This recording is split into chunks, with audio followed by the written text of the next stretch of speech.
Good morning, students. I hope you are all fine. My name is Hira Haroon and I am your ethics teacher. Today I am going to teach unit number 3 from my textbook class 8.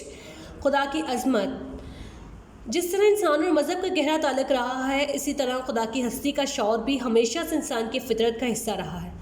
तारीख़ के हर दौर में फ़लसफ़ी, अदीब, साइंसदान और दूसरे दानिशवर इन सवालात पर गौर व फ़िक्र करते रहे हैं कि कायनात का बनाने वाला कौन है, इसकी सफ़ात और इख्तियारात क्या हैं, इंसान का इस कायनात में क्या मकाम है। इब्तिदा में खुदा की हस्ती एक बदतर हस्ती का तस्वर था और इंसान इसे मुख्तलिफ नामों से याद करता था। अलबत्ता इस्लामी मज़ाहिब, यहूदियत, मसीहत और इस्लाम में खुदा ताला का तस्वर और उसकी ज़ात सफ़ात बहुत वाज़ेह हैं। इन मज़ाहिब के मुताबिक खुदा ताला ने इंसान को पैदा किया और इसे ज़मीन पर आबाद किया। खुदा का ये तस्वर आज भी दुनिया की आबादी का बड़ा हिस्सा तस्लीम करता है। इंसान आए दिन ऐसे बेशुमार मनाज़र देखता है जो खुदा के वजूद और उसकी अज़मत की गवाही देती हैं। ऐसा हज़ारों साल से चलता आ रहा है। ये सारी कायनात के निज़ाम के तहत चल रही है। सूरज, चाँद, सितारे, कायनात का ज़रा ज़रा ऐसे निज़ाम में परोए हैं कि लम्हों की ताख़ीर हो तो सारी कायनात का निज़ाम धर्म भरम हो जाता है। ये सब कुछ बग़ैर किसी बनाने और चलाने वाले के मुमकिन नहीं। अगर गौर किया जाए तो इंसान की पैदाइश और साख्त में खुदा की अज़मत की हज़ारों रोशन दलीलें मौजूद हैं। DNA की साथ की ताज़ा तहकीकात इंसान को हैरान कर दिया है। खुदा के वजूद और अज़मत पर दलाइल देते हुए एक मगरबी मफ़क्र पाले ने दिलचस्प दलाइल दी कि एक चट्टान को देखकर शायद क़यास किया जा सके कि वक्त के साथ साथ हालात के तपेड़ों से ये खुद वजूद में आ गई, लेकिन एक घड़ी को एक निज़ाम के तहत चल रही है। तहकीक यकीनन इसकी पैदा करने वाली एक ज़ात है जो इसे एक निज़ाम, कानून, ज़ाब्ते के तहत चला रही है। मज़हब और सस्ती की ज़ात, सफ़ात, इख्तियारात के बारे में वाज़ेह तसव्वुर रखते हैं। वो इसे जो भी नाम दें, ये बात तय है कि वो खुदा की अज़मत के कायल हैं। दुनिया के मज़ाहब को दो बड़े हिस्सों में तकसीम किया गया है: इल्हामी और गैर इल्हामी मज़ाहिब। इल्हामी मज़ाहिब यहूदियत, ईसाईयत और इस्लाम शामिल हैं। इन इल्हामी मज़ाहिब में खुदा की अज़मत के इकरार ही उनके ईमान की बुनियाद है। वो खुदा को कायनात का खालिक और मालिक रब समझते हैं, बल्कि वो सारी मखलूक का पालनहार है। वो हमेशा हमेशा से है और हमेशा रहेगा, और ये खुदा ताला की ज़ात से बढ़कर कोई और हस्ती जामिल सिफ़ात नहीं।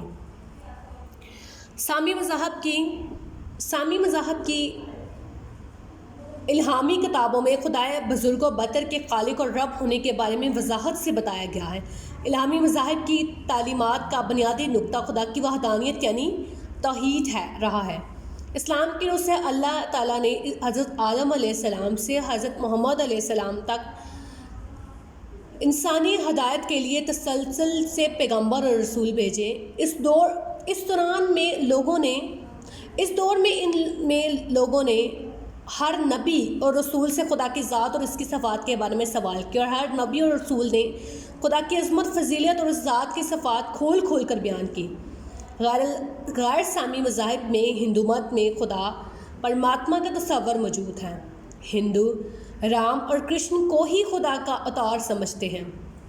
अलबत्ता हिंदुओं का एक गिरोह देवताओं और अवतारों को खुदा मानता है। वो एक वाहिद कुव्वत की कसरत नुमाई के कायल हैं। ज़रताश खुदा की तौहीद का कायल था, बल्कि बाज़ मुहक्किकीन और कायरीन की बिना पर समझते हैं कि ज़रताश पैगम्बर था। बाद में जब बगाड़ पैदा हुआ तो इसकी तालीमात नेकी और बदी की अलग अलग खुदाओं का तस्वर पैदा हो गया। गौतम बुद्ध खुदा की ज़ात और आलमे बाला और खुदा की गैर फ़ानी होने के बारे में सकूनत इख्तियार की, लेकिन इसके पैरोकारों के एक गिरोह ने इसे खुदा ही का अवतार समझ लिया। दौर जदीद में सिख मज़ाहब खुदा की वहदानियत और तौहीद का एक बड़ा प्रचार है।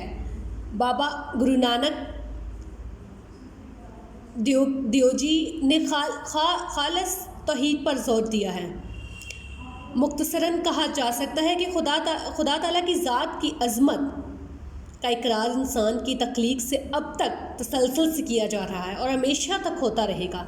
इंसान इस पाक ज़ात से कभी बेनियाज नहीं हो सकता। जैसा कि आप सब ने इस यूनिट में देखा है कि खुदा की अज़मत, खुदा जो बुज़ुर्ग और नहायत आला हस्ती है, اس کی عظمت کے بارے میں بتایا گیا ہے یہاں.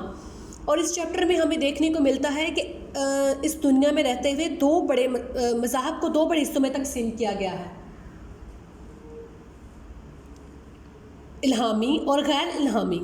الہامی مذاہب میں یہودیت، عیسائیت، اور غیر الہامی مذاہب میں ہندو مت، ہندو کرشن اور زرتاش کا ذکر کیا گیا ہے. اسی طرح جب آپ اس چیپٹر کو دوبارہ ریڈ آؤٹ کریں گے تو آپ کو صحیح طرح سمجھ آئے گا کہ اس پورے نظام کو، اس کائنات کے نظام کو چلانے والا کون ہے، اور بغیر کسی نظام کے یہ پوری کائنات نہیں چل سکتی. Thank you so much. God bless you more. Stay happy and stay safe.